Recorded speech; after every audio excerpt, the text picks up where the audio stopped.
Monggo Mas Ilham, bisa dimulai. Oke, baik Bapak. Bismillahirrahmanirrahim. Selamat datang pada Pak Imron dan juga teman-teman sekalian. Selamat bergabung. Bismillahirrahmanirrahim. Assalamualaikum warahmatullahi wabarakatuh. Salam hormat kepada Bapak Imron Rosadi selaku pemateri kita pada malam kali ini. Kami rasa beliau sangat berkompeten dalam bidang ini, yakni terkait hukum pidana. Teman-teman dan peserta sekalian, kami ucapkan rasa terima kasih yang sebesar-besarnya karena sudah meluangkan waktu untuk mencari ilmu bersama kami di Pinter Hukum, dan terima kasih juga kepada Bapak Imron yang sudah bersedia untuk berbagi ilmunya bersama kami. Jadi Pak Imron, Pinter Hukum merupakan platform digital, jadi kami ini ada di Instagram, website maupun di YouTube. Jadi ini merupakan teman-teman yang sudah mendaftar di kami, setidaknya tercatat sekitar 141 peserta Bapak di grup, dan yang hadir saat ini ada 51 peserta. Kami ucapkan terima kasih yang sebesar-besarnya kepada seluruh peserta yang sudah hadir. Untuk selanjutnya teman-teman dan hadirin sekalian, alhamdulillah saat ini kondisi pandemi sudah meredah, namun kita tetap harus mematuhi protokol kesehatan, dan marilah kita berdoa terlebih dahulu kepada beberapa korban COVID-19, baik yang sudah meninggal maupun yang saat ini sedang menderita atau masih terdampak COVID-19. Kepada seluruhnya dan kepada kita semua, marilah kita panjatkan doa dengan bacaan Al-Fatihah. Al-Fatihah.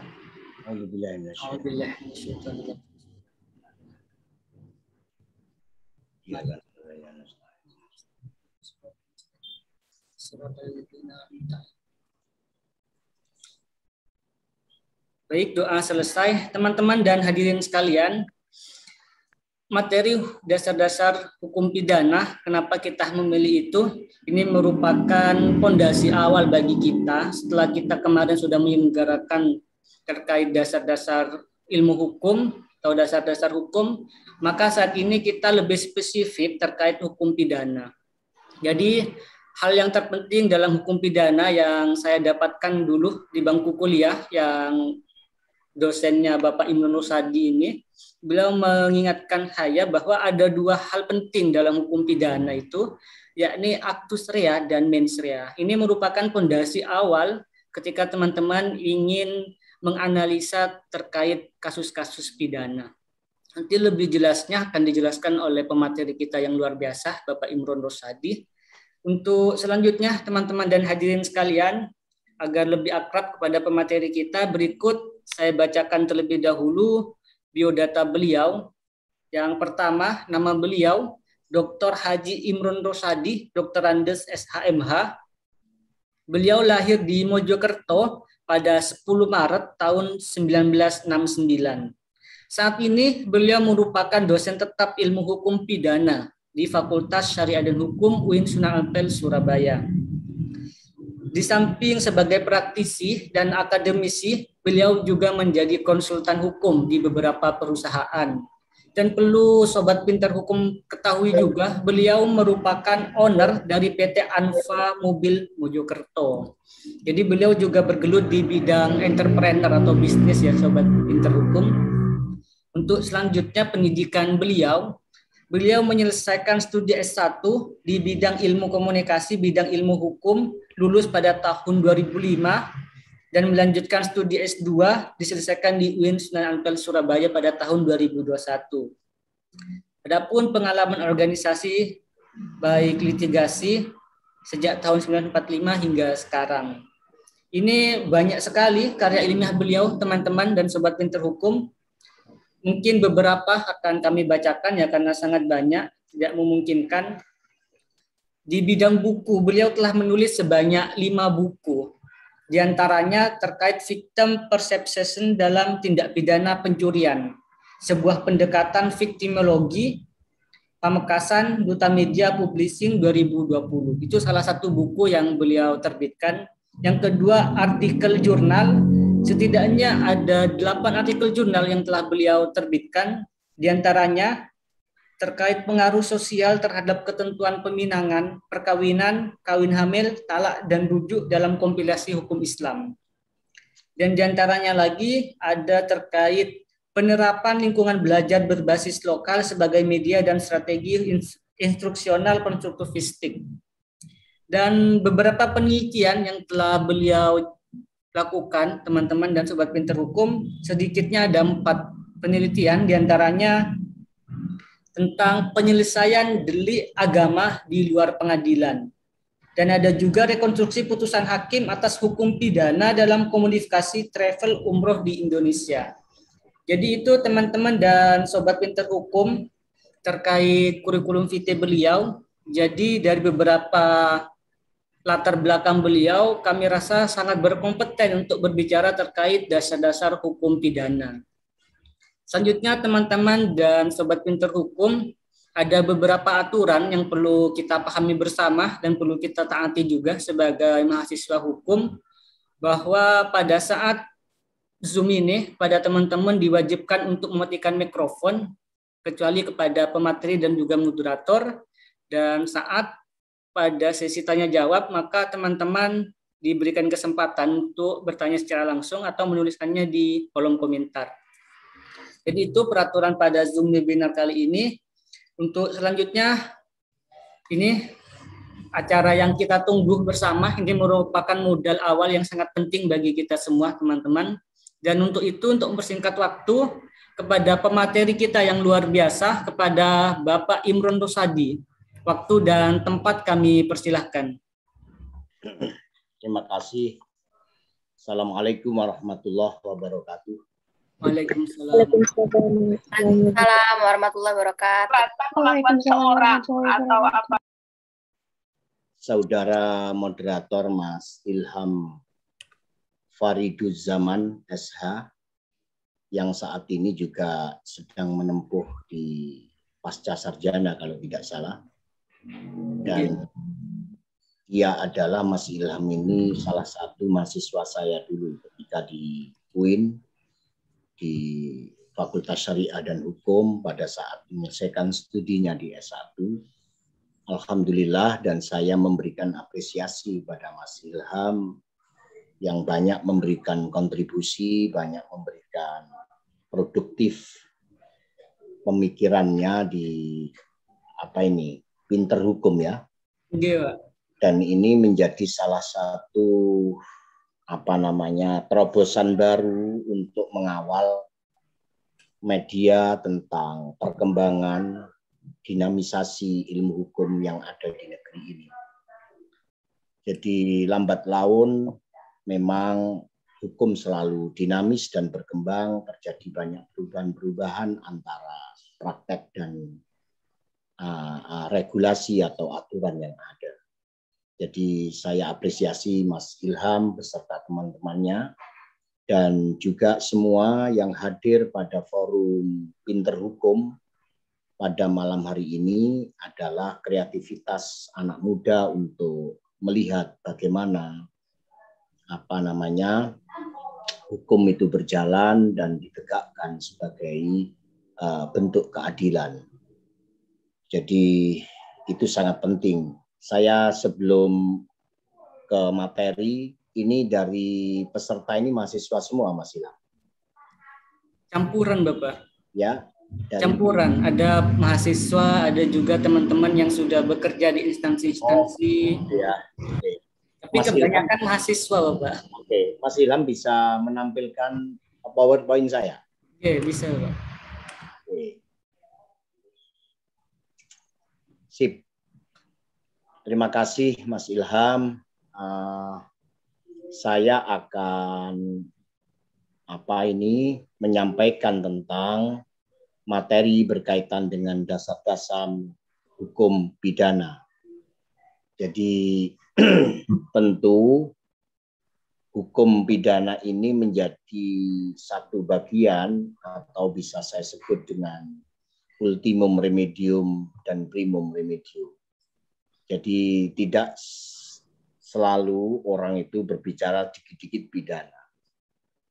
Jadi karena pidana itu kalau menurut seorang pakar dari Prancis yang bernama Bianchi itu mengatakan bahwa kita belajar ilmu pidana itu menarik dan asik, tetapi jangan sampai kita terlibat dalam perbuatan pidana. Karena menurut Bianchi pidana itu seperti ayam yang berjalan tanpa kepala. Jadi sangat mengerikan. Di satu sisi menjadi penting karena pidana ini menjadi satu bagian di dalam kehidupan manusia dan ini menjadikan satu efek jera dan sekaligus menjadi bentuk di dalam kehidupan seseorang karena di dalamnya adalah menyangkut tentang larangan-larangan yang berkaitan dengan perbuatan manusia. Next, Mas Ilham. Oke. Saya akan mengawali tentang definisi hukum pidana.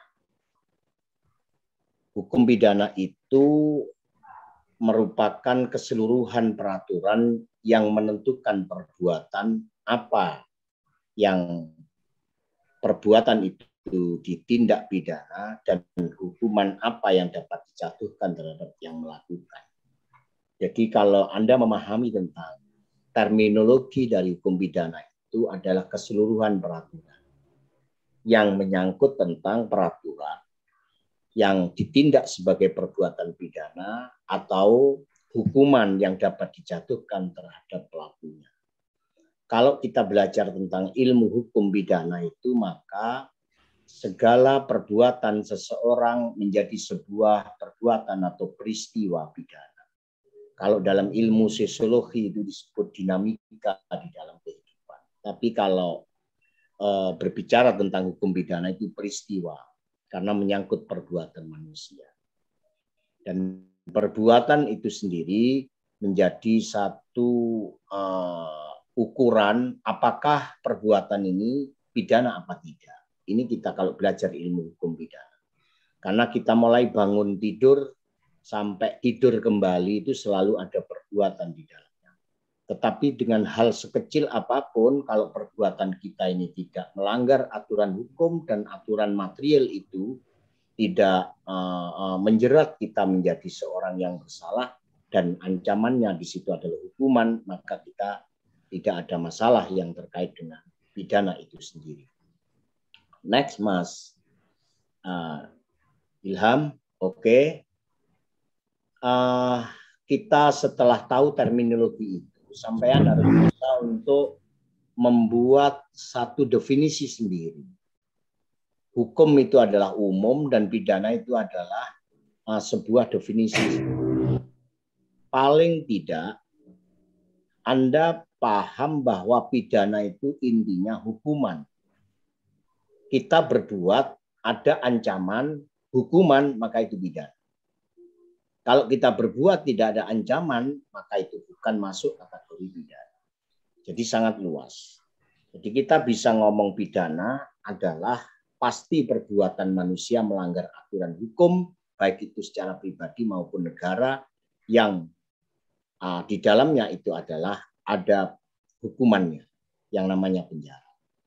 Kemudian kalau kita mendefinisikan secara objektif atau jus penale, pidana itu dilihat dari aspek larangan-larangan berbuat.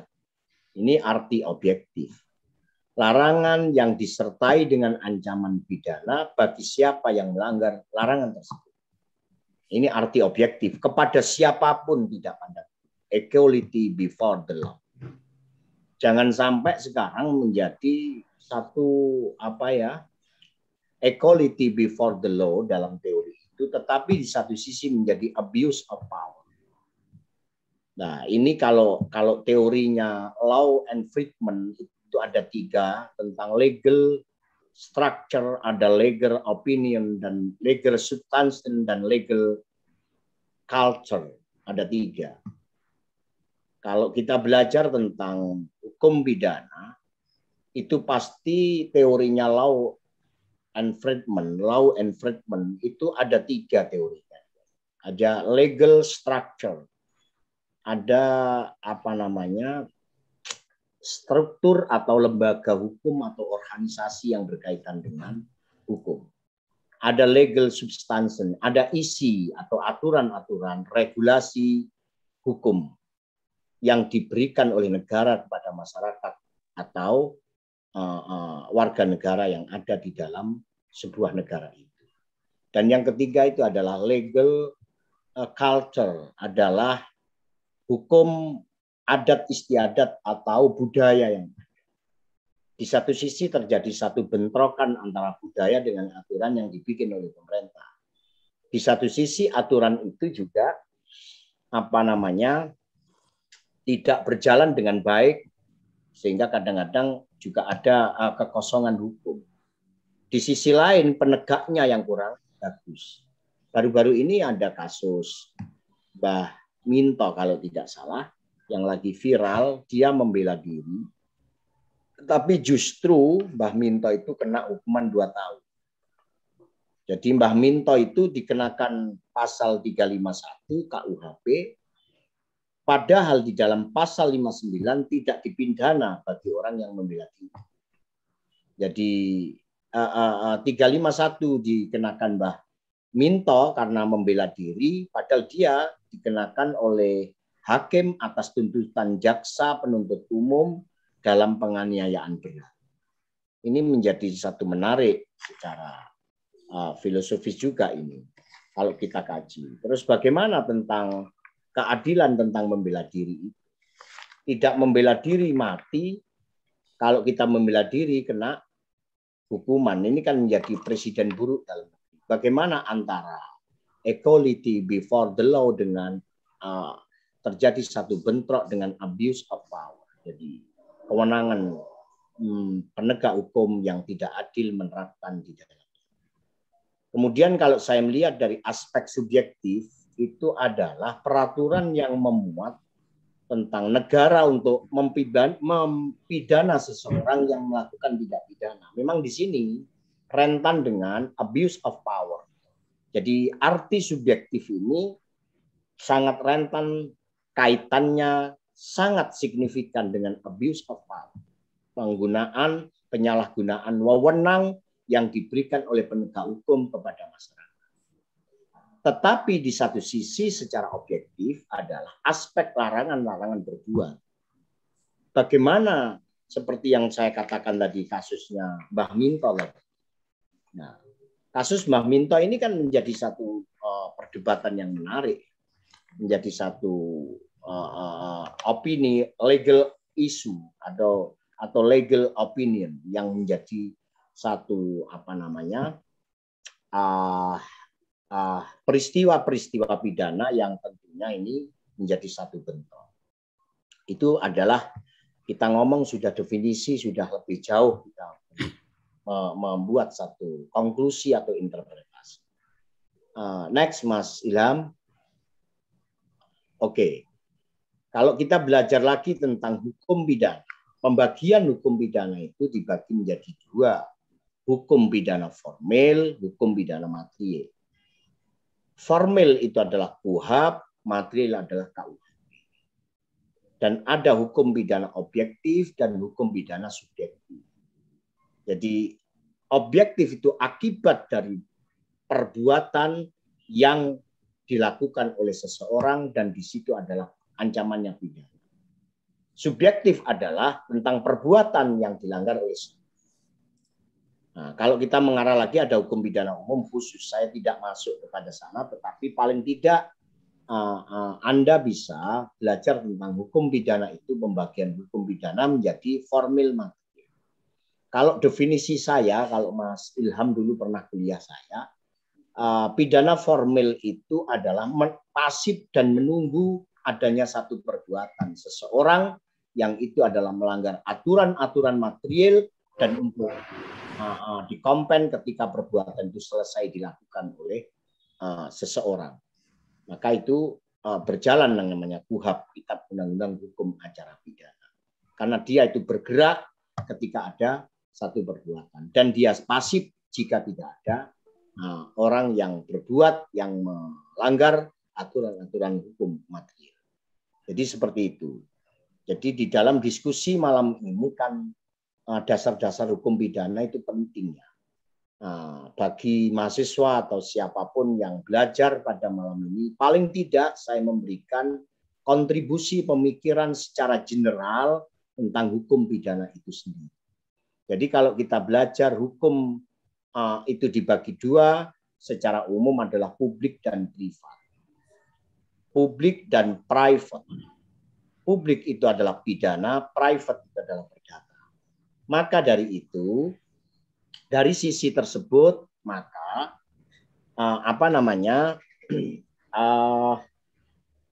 private itu adalah hubungan antar manusia dan tidak berbeda jauh dengan di dalam publik atau pidana itu sendiri. Jadi kira-kira seperti itu kalau kita berbicara tentang pembagian hukum pidana. Next, Mas. Fungsi hukum pidana. Kita sekarang ngomong fungsi ya. Apa sih fungsinya hukum pidana itu? Secara umum dan khusus.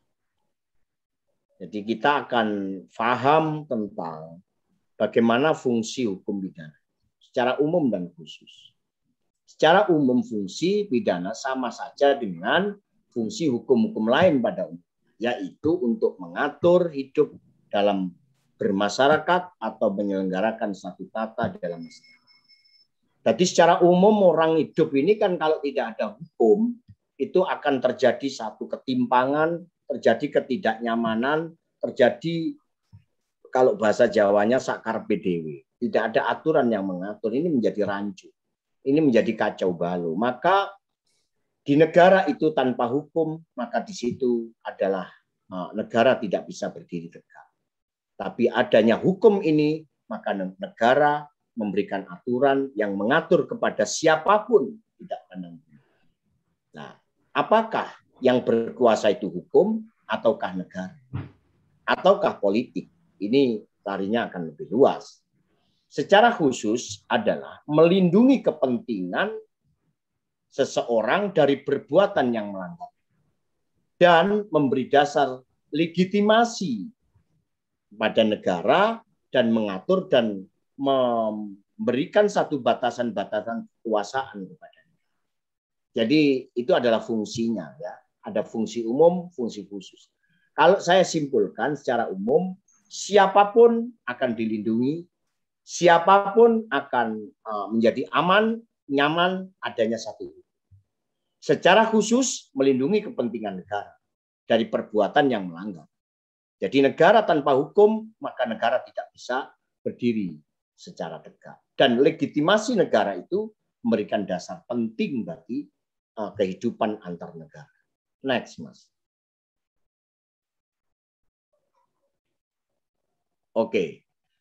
Sekarang kita kepada sumber hukum pidana. Jadi, sumber hukum pidana itu adalah ya KUHP, undang-undang yang berubah, menambah undang-undang hukum pidana khusus, aturan-aturan di luar hukum. Jadi itu kalau sumber-sumbernya. Kalau kita belajar ilmu di dalam hukum Islam, sumbernya ya Al-Quran atau Wahyu, hadis, ijma' dan qiyas atau ijtihad. Jadi itu sumber. Tetapi konsideran semua ini, sumber-sumber hukum pidana melalui Undang-Undang 45, UUD 45. Itu menjadi konsideran dalam aturan itu sendiri. Lanjut, Mas. Oke. Sekarang kalau kita berbicara tentang tempat dan kedudukan hukum pidana. Jadi dasar hukum ya, hukum pidana berada di wilayah hukum publik. Hukum pidana mengatur kepentingan umum yang berkaitan dengan tata hidup masyarakat secara luas, bukan pribadi. Makanya disebut hukum publik. Jadi tempat dan kedudukan. Next, Mas. Oke. Subjek hukum pidana adalah meliputi orang, ya, pribadi, kodrati, naturalistic person, rex person. Jadi pribadi hukum, pribadi kodrati dan pribadi hukum. Jadi subjek hukum pidana itu siapa? Ya pribadi. Kalau penegak hukum bagaimana? Bisa juga menjadi subjek hukum. Karena penegak hukum ini kepanjangan tangan dari negara untuk membuat satu keadilan di dalam wilayah negara itu sendiri. Kemudian pribadi hukum itu juga manusia. Jadi tidak harus subjek hukum itu adalah manusia dan penegak hukum juga menjadi kepanjangan tangan dari negara. Jadi kita ini kapan menjadi objek dan kapan menjadi subjek. Jika kita melanggar, maka kita juga bisa menjadi subjek karena kita melanggar dari hukum material, dan kita menjadi objek karena kita ini adalah atas pelanggaran itu ditindak oleh aparatur. Kalau penegak hukum menindak kita, maka kita juga bisa menjadi objek dari itu. Tapi kalau kita yang berbuat, kita menjadi subjek dari pelanggaran yang kita lakukan. Next, Mas. Prinsip dasar hukum pidana. Nah, tadi sudah saya singgung di depan, ada ultimum remedium. Ini penting.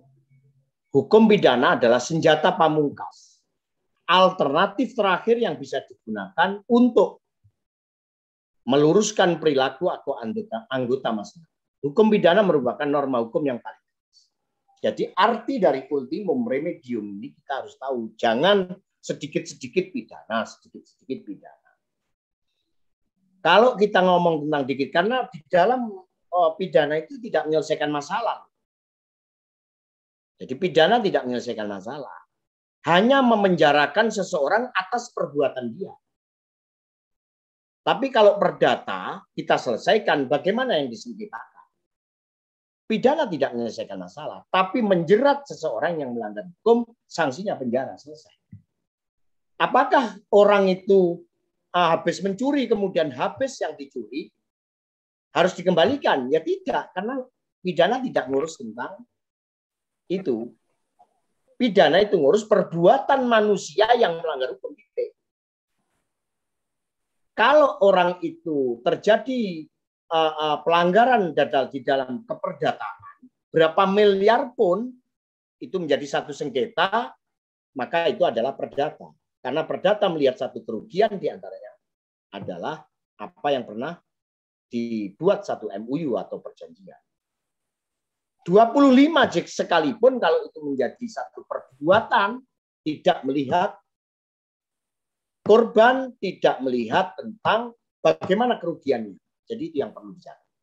Berbicara pidana tidak berbicara kerugian, tapi berbicara perbuatan yang melanggar hukum, ancamannya penjara. Jadi seperti itu. Tapi kalau ngomong perdata beda lagi kan, ya. Maka ultimum remedium ini adalah menjadi senjata pamungkas. Makanya banyak sekali ya dalam pasal-pasal tertentu itu, apakah ini saya laporkan apa tidak. Makanya ada 14 atau 16 delik di dalam hukum pidana itu sendiri tentang perbuatan seseorang. Yang paling menonjol itu adalah klak delik atau delik aduan. Kalau itu tidak beres, baru dilaporkan. Walaupun delik aduan di situ ada yang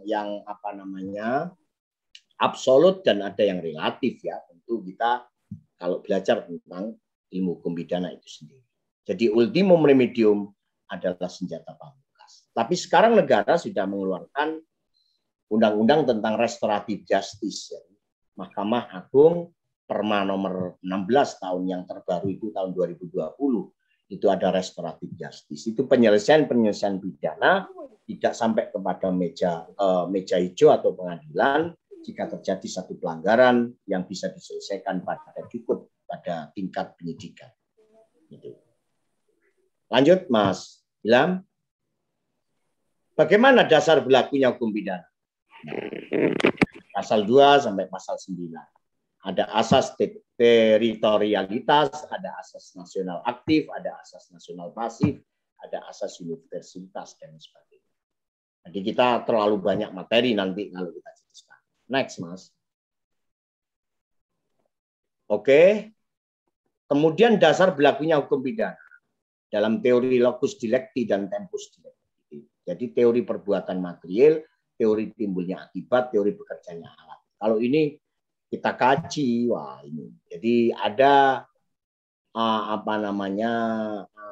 teori berlakunya hukum pidana ini ada hubungannya dengan teori kausalitas dalam hukum pidana. Kalau orang itu menabrak orang, tidak hanya menabrak kemudian meninggal, tidak, tapi harus diteliti. Ada 6 urutan-urutan itu. Misalnya Tono menabrak Reli. Kenapa kok terjadi seperti itu? Oh, Tono itu pulang dari kerja, kemudian dia mau pulang, diajak ngopi temannya, diajak cangkruk temannya, dan sebagainya. Kemudian dia pulang terlalu malam, padahal dia harus berangkat ke bandara, tiketnya jam sekian. Wah, ini diurut. Ada kaitannya teori locus delecti dan tempus delecti, juga berkaitan erat dengan teori kausalitas di dalam hukum pidana. Next, Mas.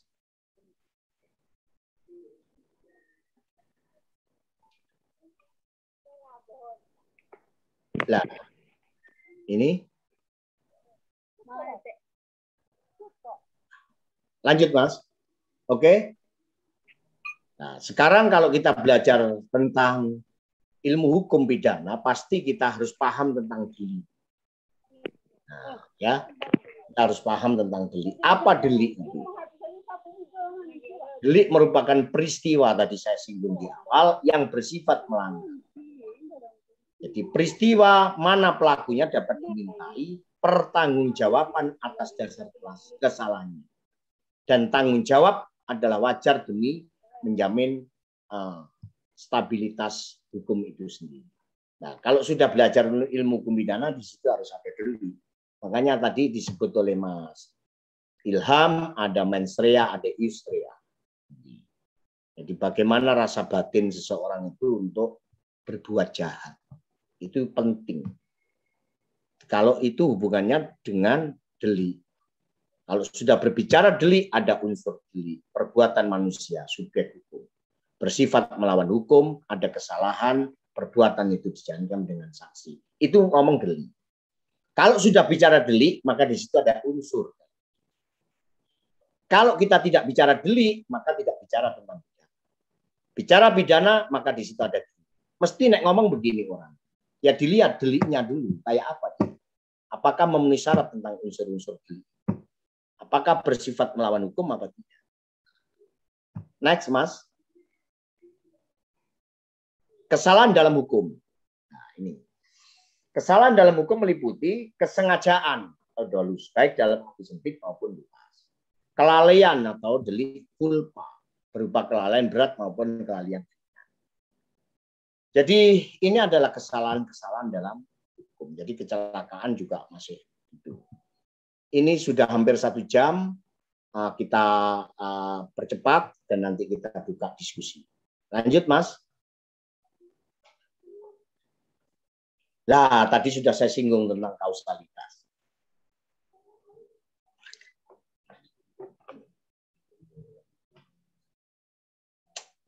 Jadi saya menerangkan itu sudah secara komprehensif sebenarnya ya, tentang hukum pidana itu sendiri. Ajaran kausalitas itu digunakan untuk melihat satu sebab akibat terjadinya suatu peristiwa pidana.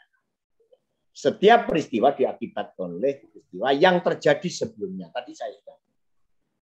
Penyebab suatu peristiwa yang sungguh-sungguh menjadi penyebab. Dengan diketahui peristiwa, jadi 6 tadi. Jadi itu ajaran kausalitas. Teori kausalitas. Lanjut, Mas. Sekarang kita juga perlu secara garis besar tahu tentang dasar penghapusan pidana. Tadi sudah saya singgung kasusnya Mbah Minto. Nah, ini. Yang menghapus itu adalah unsur melawan hukum, keadaan darurat. Pasal 48. Jadi bela paksa. Tadi pasal 49 kan saya ngomong tadi. Coba. Persis ayat 1. Coba. Tidak dipidana di sini. Tapi saya sudah ngomong di awal, prolog saya tadi sudah mengcover dari semua materi yang saya sampaikan. Ini coba. Dasar penghapusan pidana diantaranya pasal 49 tadi. Yaitu Mbah Minto itu apakah ini menjadi perdebatan menarik para pakar. Itu. Oh, jadi orang itu bisa dihapus walaupun dia melukai sekalipun membunuh, mestinya dilindungi dengan bela paksa dengan not well pasal 49 itu sebenarnya. Tapi kenapa Mbah Minto kok tetap di penjara 2 tahun? Kenapa jaksa ini? Jadi ini yang terjadi abuse of power tadi. Nah, alasannya kan dia kan kencing di kolam ikan. Mbah Minto keburu-buru membunuh orang tersebut. Padahal dia ngomong kencing. Wah, apa kencing ada di situ? Wong itu ada ikannya. Mbah Minto emosi kan dulu. Sama dengan kalau saya memberi contoh lain, kalau ada sepeda motor itu terkunci atau tidak terkunci, kemudian dia akan mencuri sebenarnya ada mensreanya aja. Kemudian diketahui orang lain tidak jadi dia, belum selesai dia melakukan perbuatan pidana. Nah, apakah Anda tukang parkir? Kenapa kok tiba-tiba memindah-mindah sepeda orang? Nah, ini kan tidak. Ini terjadi satu perdebatan menarik di dalam konsep perbuatan. Kalau pakar Mulyatno itu pakar pidana, dia ngomong pidana itu bisa ditindak jika unsur-unsurnya itu adalah dia sudah berbuat dan selesai melakukan perbuatan. Tapi Simon dan Utrecht itu adanya niat jahat yang sudah memenuhi syarat unsur-unsur di dalam perbuatan seseorang. Jadi itu bisa diketahui, makanya pasti akan ketahuan orang kalau niat jahat tersebut. Nah, naik Mas. Nah, ini juga ada dasar penghapusan pidana, ada unsur kesalahan. Mungkin sakit jiwa pasal 44, anak kecil, daya paksa. Jadi malah paksa berlebihan, menjalankan perintah jabatan. Nah, jadi pasal 51 ayat 2 itu kan kenapa polisi bisa menembak seseorang. Di satu sisi kan kalau sasarannya itu kena orang lain, orang umum ini kan akhirnya kan hanya dimintai satu pertanggungjawaban oleh institusi itu sendiri karena dia menjalankan perintah jabatan. Jadi dia melepaskan tembakan ternyata kena orang lain, maka dia bisa untuk dilindungi dengan pasal 51. Dan apakah orang lain ini nanti akan proses nanti? Kalau dia tidak ada perintah dari atasan karena menjalankan perintah jabatan, maka tidak mungkin seperti itu. Maka kadang-kadang, mohon maaf, penegak hukum, polisi itu kadang-kadang sudah sakar PDW dalam tanda petik ketika mencari seorang penjahat. Dan itu semua sudah melalui prosedur, walaupun HAM mengawal tentang. Lanjut, Mas. Gugurnya peristiwa pidana. Peristiwa pidana dapat gugur apabila didasarkan oleh beberapa faktor. Nebis in idem. Perkara yang tidak dapat diungkap kembali kedua kalinya sesuai dengan pasal 76 KUH. Pelaku meninggal dunia selesai. Daluarsa penuntutan dan sebagainya. Jadi seperti itu saya rasa materi yang bisa saya sampaikan persis 1 jam, hampir kurang 5 menit saya menyampaikan tentang materi yang terkait. Mudah-mudahan yang bisa saya sampaikan ini menjadi satu ilmu yang manfaat bagi teman-teman semua. Sudah yang hadir 71 bukan main. Jadi ini adalah saya memberikan apresiasi kepada organisasi yang dibentuk oleh Mas Ilham Fariduzzaman. Dia dulu itu memang sangat produktif ketika kuliah, mengikuti kuliah saya. Dan alhamdulillah sekarang S2 di mana, Mas Ilham? Universitas Wijaya Kusuma, Bapak. Oh, Surabaya. Nggih, Surabaya. Oh, tapi kuliahnya sekarang online ya? Offline, Bapak. Oh, offline. Terus sampean ada di Surabaya apa di Sumeneb? Di Surabaya sekarang, Bapak. Masya Allah. Ya, jadi banyak itu melahirkan lawyer-lawyer yang luar biasa juga. Termasuk Mas Soleh yang sering di YouTube itu, dia juga alumni di situ. Kak Soleh itu. Prodi ilmu hukum ya, Mas Ilham? Iya, betul Pak, ilmu hukum. Sudah ikut PKPA? Sudah, Pak. Luar biasa. Yang mendirikan organisasi ini apa dari organisasi yang didirikan di Sumeneb apa gimana ini Pinter Hukum? Udah, ini kan dari media ini Instagram Bapak. Sebenarnya ada juga di websitenya gitu. Gitu ya? Jadi untuk kantornya sebenarnya tidak ada. Kita berkantor di media sosial itu. Ya. Luar biasa. Ini memadukan dengan beberapa kawan-kawan ya? Ya betul ya.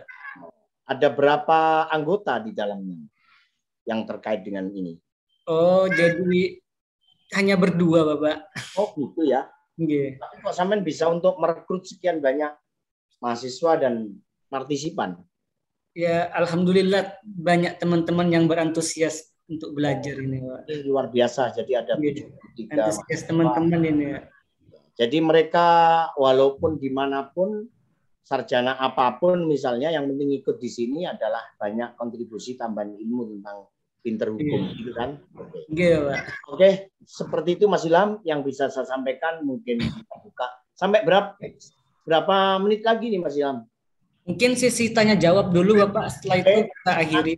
Ya, sampai jam berapa? Kemungkinan jam 8:30 udah selesai. Ya. Begitu ya? Iya Bapak. Mas Ilham kita selesai ya maksimal ya. Oke. Baik, terima kasih Pak Imron Rosadi yang telah menyampaikan pemaparannya yang sangat luar biasa. Kami rasa teman-teman dan peserta sekalian sudah sangat memahami penyampaian dari beliau. Dan kami informasikan untuk pertanyaan teman-teman dan Sobat Pinter Hukum, silakan melambaikan tangan atau teman-teman juga bisa menulis melalui kolom komentar. Ya. Untuk itu, sambil menunggu pertanyaan teman-teman, ada beberapa hal yang cukup menarik tadi yang disampaikan oleh pemateri kita.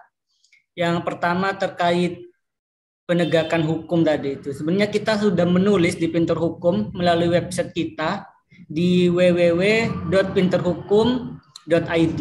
Teman-teman bisa mengakses di situ. Salah satu kesimpulannya bahwa memang berdasarkan referensi kita, bukunya Prof. Sudikno Murtokusumo, beliau menyebutkan ada beberapa faktor yang memang mempengaruhi bagaimana penegakan hukum di Indonesia ini. Salah satunya terkait penegak hukum. Karena penegak hukum saat di lapangan beliau sudah bicara tentang hukum secara de facto yang di sana melibatkan terkait diskresi. Makanya beberapa pakar hukum mengisyaratkan adanya moral dalam pelaksanaan hukum tersebut. Mengapa? Karena hampir 80 hingga 70% berbicara tentang hukum itu kita berbicara tentang diskresi. Bagaimana kebijakan yang dilakukan atau dibuat oleh para penegak hukum saat di lapangan. Jadi itu memang sangat menarik. Salah satu hal yang kita highlight juga tadi penyampaian pemateri kita bahwa saat ini hukum secara subjektif diartikan sebagai sebagai ungkapan para pembuat hukum untuk menetapkan siapa yang melanggar hukum. Ini juga sudah kami bahas di website kami terkait kriminologi. Di sana ada salah satu aliran kriminologi naturalis, yakni kriminologi kritis. Di sana menjelaskan teman-teman dan Sobat Pinter Hukum bahwa saat ini penjahat itu bukan lagi karena dia berbuat jahat atau karena itu dipandang sebagai kejahatan oleh masyarakat, tapi satu penjahat itu dikatakan penjahat dan melakukan kejahatan karena undang-undang dan pemerintah menetapkan, karena undang-undang dan pemerintah menetapkan bahwa dia adalah penjahat. Jadi apa yang tertulis di dalam aturan itulah yang kemudian menjerat seseorang dan dikategorikan sebagai penjahat. Dan kita pahami saat ini pembuat undang-undang kita rata-rata menengah ke atas. Jadi tidak mungkin mereka ingin menjerat dirinya sendiri begitu. Makanya kalau teman-teman nanti di lapangan setelah lulus, sering kita ketahui bahwa yang terjerat hukum itu kebanyakan kalangan menengah ke bawah. Karena memang yang menjadi pembuat aturan itu ya menengah ke atas. Jadi itu mungkin sedikit kesimpulan dari saya selaku moderator. Untuk selanjutnya kita lanjut pada pertanyaan. Ini ada pertanyaan Bapak Imron dari Mas atau dari Mbak ini ya, dari Mbak Cesa Almida. Assalamualaikum. Mohon maaf sebelumnya tidak bisa on mic karena adanya kendala. Baik, tidak apa-apa. Saya mohon izin untuk membacakan pertanyaannya. Asli mana yang bertanya itu? biar ada kita kenal. Oke. Mungkin bisa on mic. Ada kendala Bapak nggak bisa on mic? Iya. Ya, kalau Mungkin, bisa on mic enak nanti. Iya, bisa ini saling diskusi. Mungkin saya bacakan terlebih dahulu Bapak. Di sini saya izin bertanya, apakah di dalam hukum pidana orang yang tidak berbuat bisa dikatakan juga melakukan tindak pidana? Mungkin bisa dijawab Bapak. Jadi pertanyaannya apakah orang yang tidak melakukan pidana bisa juga dijerat pidana begitu mungkin? Gimana Mas? Bentar. Apakah di dalam hukum pidana orang yang tidak berbuat bisa dikatakan juga melakukan tindak pidana? Oh, mungkin orang yang diam karena ada tindak pidana gitu. Yeah. Luar biasa. Ini pertanyaannya luar biasa. Jadi saya singgung tapi sudah sangat menarik ini pertanyaan. Dari pertanyaan itu saya katakan bisa. Itu dalam hukum pidana ada namanya delik omisionis dan delik komisionis. Nah, jadi delik omisionis itu atau delik komisionis itu orang yang tidak berbuat itu bisa untuk dipidana. Seperti contohnya ya, bisa Anda kembangkan. Seorang ibu dia masih menyusui anak bayi itu atau anaknya masih kecil, kemudian dia bermain, kemudian anak bayi itu terjegur jurang atau kolam. Nah, dengan meninggalnya anak kecil itu, maka yang harus mempertanggungjawabkan pidana adalah ibunya. Dia kan tidak berbuat. Nah, itu di dalam hukum pidana, maka ada delik komisionis. Jadi dia tidak berbuat, tapi mempertanggungjawabkan pidana. Sama juga, orang punya anjing. Anjingnya menggigit orang. Yang diperiksa adalah yang punya anjing, bukan anjing. Orang punya pohon yang besar, kemudian pohon itu padahal kena angin kencang. Kemudian pohon itu rubuh, ya, ada orang yang ada di bawah yang diperiksa yang punya pohon, dan pohon itu di pekarangannya siapa dia. Sama juga ada genteng yang jatuh, padahal rumah itu kosong, yang punya rumah yang diperiksa. Lebih detail sebenarnya dalam hukum pidana. Ada delik komisionis, ada delik komisionis. Sama dengan kita berbuat, justru kita kena pidana. Seperti palang merah di kereta api itu berjalan, Anda langgar, Anda nyebrang saja, padahal Anda sudah orang tersebut yang melanggar itu sudah cacat, uangnya hilang, dia kena pidana. Karena itu aturan yang dilarang, yang tidak boleh untuk larangan tersebut tidak boleh untuk dilalui karena ada aturan-aturan yang mengatur tentang. Jadi banyak sekali tentang kasus-kasus pertanggungjawaban pidana. Yang sekarang menjadi satu problem itu karena dinamisasi hukum itu pada kejahatan-kejahatan korporat yang terkait dengan kejahatan yang terkait dengan korporasi atau lembaga, ya. Jadi kejahatan korporasi ini memang masih menjadi RKUHP ya sampai sekarang, dan itu masih didiskusikan karena waktunya juga lama dan sebagainya. Di dalam kejahatan korporasi itu kalau di luar negeri sudah bisa dijalankan, tapi di Indonesia masih belum bisa. Karena siapa saja yang ada di dalamnya, berbuat atau tidak, dia akan dimintai pertanggungjawaban.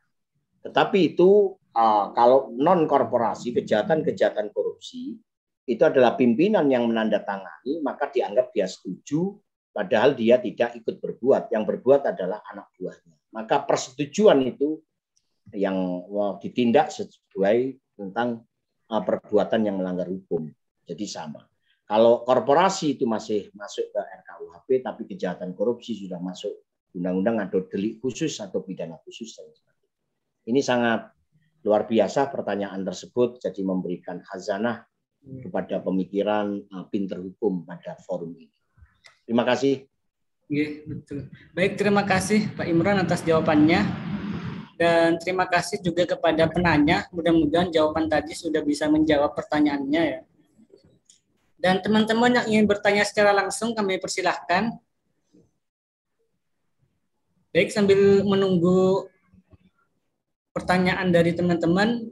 Kita bacakan pertanyaan dari kolom komentar. Ini ada yang raise hand, Bapak. Baik, kami persilahkan kepada Mas Sabit.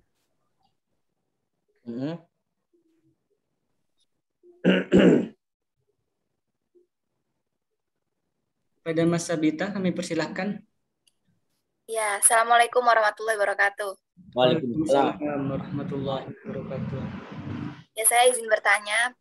Sebelumnya perkenalkan, nama saya Sabita Nurlianti dari Sidoarjo.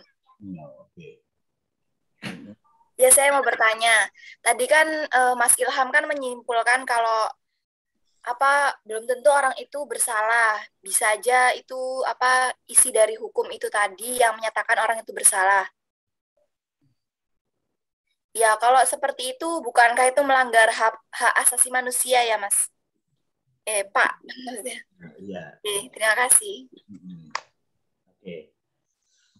Langsung Mas Ilham ya. Langsung Bapak. Jadi orang itu salah atau tidak itu melanggar hak asasi manusia. Iya, itu adalah mengawasi dari semua penegakan hukum yang ada di Indonesia.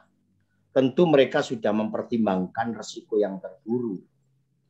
Dan kalau ada istilah begini, sepandai-pandai topeng melompat, dia akan jatuh. Tapi kalau orang itu kena salah tangkap, mungkin dia salah tembak dan sebagainya, itu tetap saja mereka akan diproses sesuai dengan aturan. Tapi goal akhir memang, mohon maaf ya, kalau kita berbicara tentang HAM dan kaitannya tindakan-tindakan para pejabat atau penegak hukum, itu tidak bisa ya kita untuk memberikan satu masukan atau satu pemikiran yang subjektif juga. Kalau dia menembak kan tidak boleh, apalagi melukai dan sebagainya. Tapi ada hukum yang mengatur jika dia mau melarikan diri daripada kehilangan jejak, dia harus tembak kakinya dan lain sebagainya. Itu sudah resiko. Jadi HAM tidak akan mengungkit soal itu, dan itu sudah menjadi tugas jabatan seorang penegak hukum untuk melepaskan tembakan terhadap seseorang yang melakukan tindak pidana daripada kehilangan jejak. Tetapi di situ adalah dibuktikan ketika pra peradilan ada saksi-saksi, dan saksi tersebut itu adalah secara umum maupun saksi dari anggota kepolisian itu sendiri. Jadi semua sudah dipertimbangkan dengan baik. Kalau itu pas saudara kita sih, kita seolah-olah mencari suaka keadilan bagaimana ini. Tapi kalau itu orang lain kan bagaimana? Tetap saja siapapun yang berbuat jahat itu kan kita sangat bahasa Jawanya getem-getem, jengkel dan sebagainya. Wong dia sering melukai orang di tengah jalan dan sebagainya. Ya itulah, maka kadang-kadang kalau residivis dia akan dilakukan 908, bahasa sandinya itu harus dihabisin. Nah itu karena dia sudah sangat luar biasa. Jadi antara HAM dengan ini tetap saja itu berjalan sesuai dengan aturan yang berlaku. Tapi kayak apapun itu menjadi satu kewajiban petugas untuk melakukan satu tindakan-tindakan represif terhadap peristiwa-peristiwa atau perbuatan pidana itu sendiri. Oke, Mas Ilham, ada yang lain? Monggo. Baik, terima kasih Bapak atas jawabannya. Ini ada yang raise hand juga, kami persilahkan kepada Mbak Ina Nurtifara, kami persilahkan. Iya Mas, ini Bapak saya izin bertanya. Sebelumnya saya Diana Nurtifara dari UIN Sunan Ampel. Ini Pak, tadi kan menjelaskan bahwasannya UIN Sunan Ampel fakultas apa? Fakultas Syariah dan Hukum Pak. Oh, semester berapa? Semester 1. Oh, baru ya. Iya. Monggo Mbak. Pak, mau bertanya Pak gini, kan tadi kan menjelaskan kalau misalkan para pembuat dan penegak hukum itu kan rata-rata dari kalangan atas. Nah, makanya hukum itu cenderung lebih tumpul ke atas gitu kan Pak. Nah, terus kira-kira sistem apa yang menurut Bapak nih, sistem apa yang bisa dipakai di Indonesia ini biar integritas para penegak dan pembuat hukumnya itu naik gitu loh Pak. Jadinya nanti hukumnya itu nggak memihak di satu sisi gitu Pak. Hukumnya benar-benar bisa berjalan dengan semestinya. Udah, terima kasih Bapak. Ya. Terima kasih atas pertanyaannya. Luar biasa. Kami persilahkan kepada Pak Imron. Ya, masih semester 1 tapi sudah kecerdasannya sudah melampaui batas. Jadi ini menjadi problem Mbak Dina ya. Nurtifara. Mbak Dina Nurtifara. Inilah sistem hukum di negara kita ini adalah civil law bukan common law. Karena civil law maka ada juga pertanyaan kapan itu tentang Kelsen atau teorinya Kelsenian yang kaitannya dengan regulasi yang atas dengan ini. Jadi lex specialis derogat lex generalis, ada lex ada dua teori itu juga. Lex inferior derogat lex superior. Lex inferior derogat lex inferior. Jadi begitu. Jadi ada hierarki begitu. Tetapi kita tidak ada hubungannya itu. Cuma kenapa kok terkesan tajam ke bawah, tumpul ke atas? Yang perlu diingat, ya, seolah-olah tajam ke bawah, tumpul ke atas. Yang dilakukan para pejabat itu rata-rata kan korupsi, berkaitan dengan illegal mining, fishing, ya, illegal logging kan begitu, kasus gede-gede. Penyelidikan dan penyidikannya kan sangat rumit. Masyarakat melihat, nah, kadang-kadang kan dia juga dipenjara karena unsurnya apakah ini masih rumit. Tetapi kalau mencuri ayam, mencuri kambing, mencuri lembu, sepeda motor dengan nilai 5 juta dia ditindak. Ini menjadi perusuh atau kotor dalam masyarakat. Kan unsurnya selesai. Tidak perlu penyelidikan dan penyidikan yang lebih. Bagaimana pasal 1 ayat 1 tentang KUHP tentang mengatur tentang hukum pidana itu, tentang prinsip-prinsip itu dan sebagainya. Jadi di dalam KUHP diatur juga.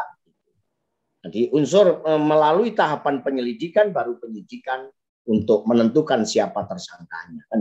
Lah, kalau kasus-kasus gede itu kan juga disorot oleh ini negara-negara lain juga. Jadi seolah-olah tajam ke bawah, tumpul ke atas. Yaitulah kelemahan dari civil law. Jadi kelemahannya di situ. Karena pertimbangan-pertimbangan.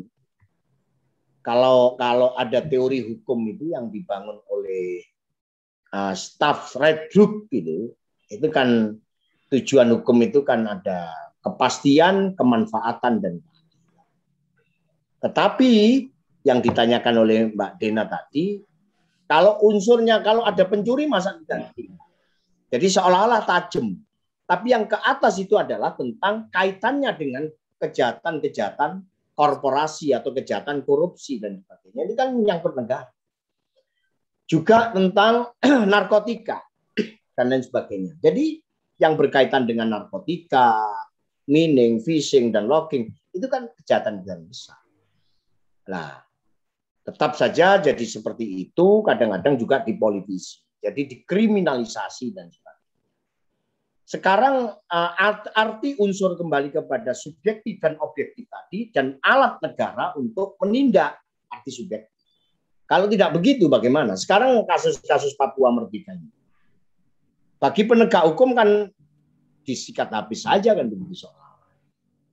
Ini membuat perusuh untuk ini kan tidak bisa NKRI. Tapi di satu sisi kita pertimbangan ada siapa di belakangnya. Nah, kalau sudah dipolitisasi dan juga menjadi repot. Jadi Mbak Dina, yang perlu diketahui, itulah kasus-kasus hukum yang ada di Indonesia karena pakai sistem civil law dan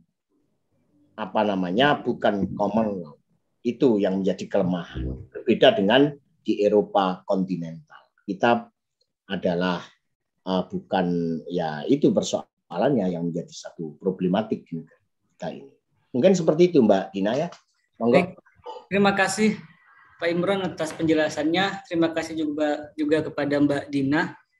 Ini sepertinya Mbak Dina sering ngikutin postingan Pinter Hukum, makanya agak luar biasa pertanyaannya. Oh gitu ya. Jadi memang secara sedikit menambahi ya, karena juga pernah kita analisa. Jadi ada beberapa kaitannya antara politik dan hukum. Fakta bahwa tidak bisa kita pungkiri bahwa hukum merupakan produk dari politik itu sendiri. Karena yang berhak membuat hukum secara positif kan oleh mereka, para parlemen yang melalui proses politik. Tapi nanti ada kaitannya kita belajar tentang politik hukum, teman-teman. Jadi politik hukum itu tidak selalu berkaitan tentang politik itu buruk dan jelek, tapi nanti akan lebih dalam bahwa politik itu senantiasa harus searah dengan kepentingan Pancasila dan Undang-Undang Dasar. Jadi itu nanti kalau kita ingin membahas lebih jauh lagi bagaimana politik hukum itu seharusnya terjadi, meskipun fakta di lapangan saat ini kan belum terlalu maksimal.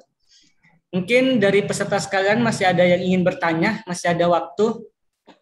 Baik, ada Mas Sayyidina Mufakkar yang raise hand. Waktu dan tempatnya kami persilahkan, Mas. Oke, baik. Terima kasih pada moderator. Terima kasih atas waktunya untuk memberikan sebuah pertanyaan. Mohon izin kepada Bapak Imron untuk bertanya. Jadi pertanyaan saya yaitu bagaimana jika seseorang dibegal oleh seseorang, kemudian seseorang tersebut melakukan sebuah pembelaan, kan, di mana pembelaan tersebut bisa menyebabkan si pelaku begal tersebut meninggal. Apakah itu bisa dikenakan sanksi pidana bagi pembelaan tersebut? Terima kasih. Jadi begini, oke Mas Ilham ya. Oke, bisa langsung Mas. Oke, mohon identitas dulu Mas Sayyid. Oh iya. Oke.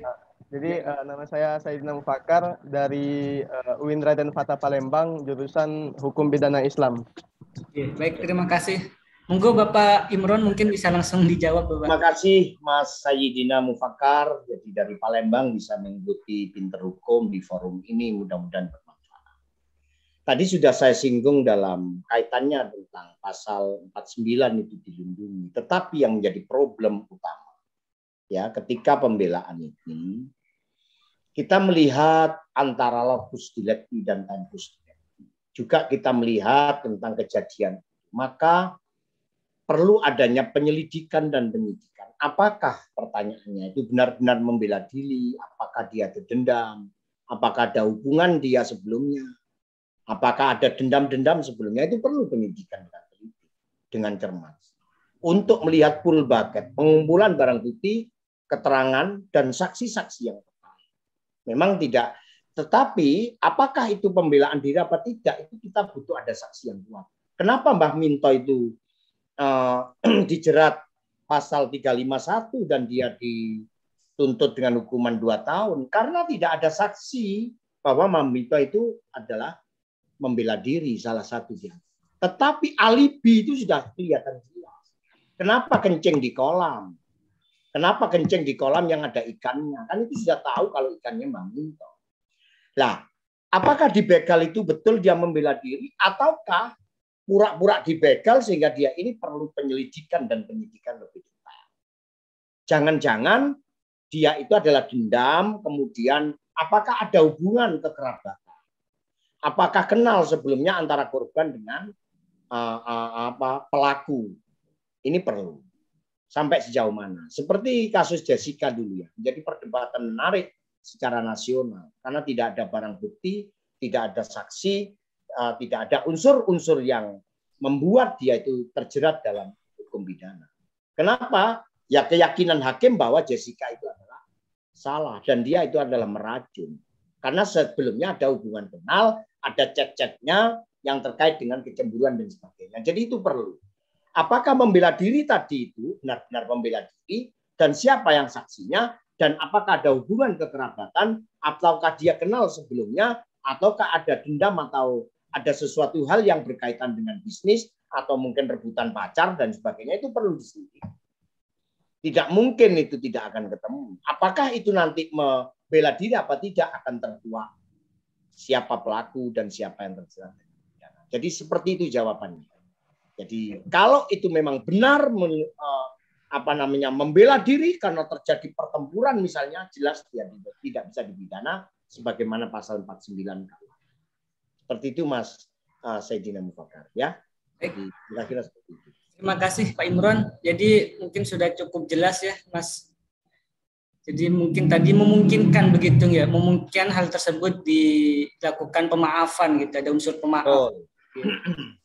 Untuk teman-teman sekalian mungkin masih ada pertanyaan. Ini ada sisa waktu sekitar 8 menit sebelum kita mengakhiri diskusi ini. Baik, di sini ada Mas Asrori Ibrahim, kami persilahkan. Dan sebelumnya mohon maaf kepada penanya yang mulai kolom komentar. Karena belum bisa kami bacakan satu persatu ya, cukup banyak pertanyaannya ini Bapak. Iya, tidak apa-apa. Kami persilahkan kepada Jenaila waktu dan tempatnya. Terima kasih moderator atas kesempatannya. Sebelumnya saya maaf tidak bisa on cam karena terkendala hal. Perkenalkan, nama saya Jiara Naila dari Universitas Diponegoro. Izin bertanya Pak, tadi Bapak menyebutkan alasan penghapus pidana salah satunya adalah penyakit jiwa. Dan penyakit jiwa itu banyak bentuknya. Salah satunya itu kleptomania yang penderitanya itu terdorong untuk mencuri Pak. Apakah kleptomania ini jika mencuri akan dikenai tindak pidana, Pak? Terima kasih banyak. Oke. Ini luar biasa. Ya. Langsung bisa Mas Ilham? Iya, langsung Bapak. Jadi kasus begitu itu, Mbak Naila, itu memang ada ada dua, ya ada pernah kasus itu juga tetap di penjara karena terjadi apa tadi Mbak Naila tadi menyebut. Jadi bahasa Jawa atau itu sok-sokan. Jadi kadang gila, kadang tidak. Kalau, ini yang perlu dicatat, jika tidak ada surat bahwa dia itu adalah punya pengidap penyakit jiwa atau gila, maka di saat itu pun, gila apa tidak, kalau punya surat tetap tidak bisa dipidana. Tetapi kalau belum punya surat itu, maka perlu dicek. Dan ini apa namanya, para penjabat, para psikolog dan lain sebagainya, psikiater dan itu harus benar-benar dia gila apa tidak. Nah, itu akan tampak secara wajah saja tampak. Apakah di saat itu dia gila, apakah ada riwayat dan sebagainya. Tetapi pernah terjadi kasus itu tentang disabilitas. Ya. Itu juga masuk kategori pada saat itu dia masih ada gila apa tidak. Itu kasusnya diteliti oleh mahasiswa saya.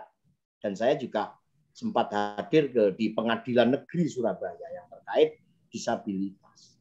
Jadi padahal dia itu dianggap disabilitas itu macam-macamnya banyak, termasuk yang disebut Mbak Naila. Ternyata dia itu tetap dipidana. Nah, setelah tidak mungkinlah seorang penegak itu kalau tidak ada yang menguatkan dia untuk mempidana seseorang. Tapi jangan main-main kalau dia sudah punya surat gila, sekalipun dia itu waras, karena dianggap punya riwayat penyakit gila. Jadi terus ojo bilang begini, enak nek gendeng itu kan hukumane ojo ngono ya ndak enak lah jadi orang gila itu kan begitu ya. Jadi kadang-kadang ada sok-sokan ya orang itu, ada yang sebenarnya dia gila tapi tidak punya surat. Sebenarnya dia itu sudah waras tapi punya surat, lah gitu loh. Sudah sehat atau sudah sembuh dari penyakit gilanya, tetapi punya surat dia punya riwayat gila. Karena gila itu kan tidak bisa untuk diukur seperti sakit fisik. Ya. Karena kadang-kadang kan 1 jam kumat apa ada kan begitu. Jadi itu salah satu contoh. Tinggal kita melihat dan menguji kayak apa dan bagaimana di saat melakukan. Kalau punya surat ya sudah. Walaupun dia itu sadar, tidak gila sekalipun. Di saat dia itu gila, karena belum dibuktikan ada suratnya, maka dia tetap harus melalui proses penyelidikan dan penyidikan untuk menentukan dia tersangka atau tidak.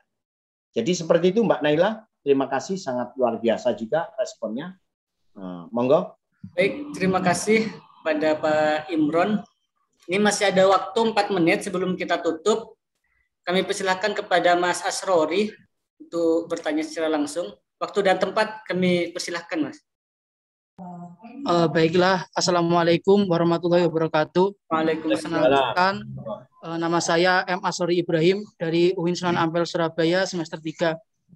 Nah, di sini itu saya banyak membaca bahasanya itu di Indonesia itu masih terjadi wrongful conviction atau penjatuhan hukuman kepada orang yang tidak bersalah.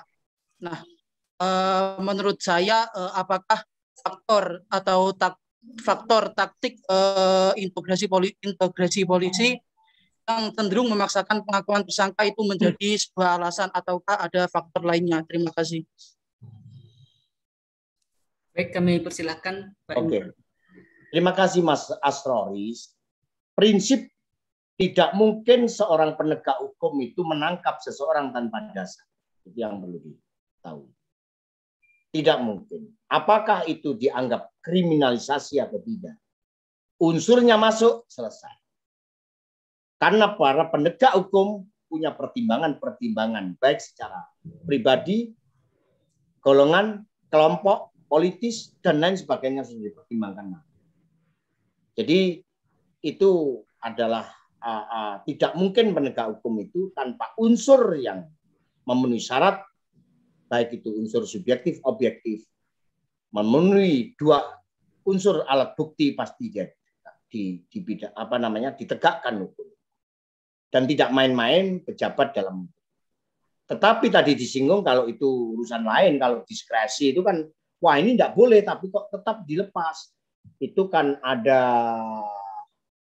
teori yang namanya di dalam hukum itu kan jika ada teori di dalam pidana itu kan ada kewenangan jaksa untuk melepas seseorang itu kan juga ada.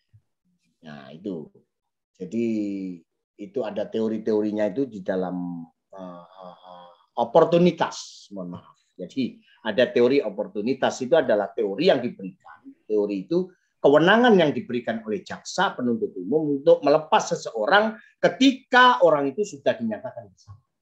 Teori oportunitas. Nah ini, kalau belajar ilmu hukum pidana enak. Oh berarti kenapa kok dilepas? Karena dilihat dari aspek kemanfaatannya. Contoh, kalau kiai kan pernah kasus siapa itu Dahlan Iskan, mohon maaf. Dia kan salah menjual ini, tapi kan kemanfaatan tidak merugikan negara, tetapi menyumbang pikirannya dan memberikan kontribusi uang negara semakin banyak karena tindakan Dahlan Iskan. Tapi dia salah. Makanya kalau itu ditindak, maka akan ramai terjadi konflik vertikal horizontal. Jadi terjadi seperti itu. Maka perlu ada satu teori-teori oportunitas yang diberikan oleh jaksa untuk melepas seseorang sekalipun dia bersalah. Jadi seperti itu. Baik, terima kasih Pak Imron. Pertanyaan terakhir mungkin dari Mas Nezar Hasim. Setelah itu kita tutup. Monggo kepada Mas Nezar, waktu dan tempat kami persilahkan. Ya, terima kasih. Assalamualaikum warahmatullahi wabarakatuh. Waalaikumsalam. Nama saya Muhammad Nezar Hasim Muzaki dari Universitas Terbuka. Terima kasih diberi izin untuk bertanya. Saya sering lihat acara TV 86 itu Pak di Net TV. Di sana polisi itu menyamar sebagai pembeli narkoba gitu Pak. Jadi mancing pengedar narkobanya itu dengan membeli narkoba. Apakah hal tersebut boleh dilakukan Pak? Luar biasa. Jadi itu sudah dilindungi oleh undang-undang bagi proses penyelidikan dan penyidikan. Untuk menangkap seseorang, maka seorang petugas itu diperbolehkan untuk menyamar, untuk menjadi bandit mungkin dan sebagainya. Itu ada undang-undang yang melindungi hal itu untuk menangkap seseorang. Tidak mungkin bisa menangkap pengedar maupun pengguna dan sebagainya narkoba kalau dia tidak ingin membeli. Dan itu diperbolehkan dan dilindungi oleh undang-undang yang terkait dengan itu. Jadi seperti itu Mas Nizar Hasim. Terima kasih. Terima kasih Pak Imron. Untuk selanjutnya teman-teman, kami ucapkan terima kasih kepada seluruh penanya dan kami juga mohon maaf kepada Mbak Yulianti, kepada Mbak J, kepada Sohibul Amar, Ridho Rosyidin, Husnul Catur dan seluruh teman-teman yang tidak mendapatkan kesempatan untuk bertanya. Kami mohon maaf yang sebesar-besarnya. Untuk selanjutnya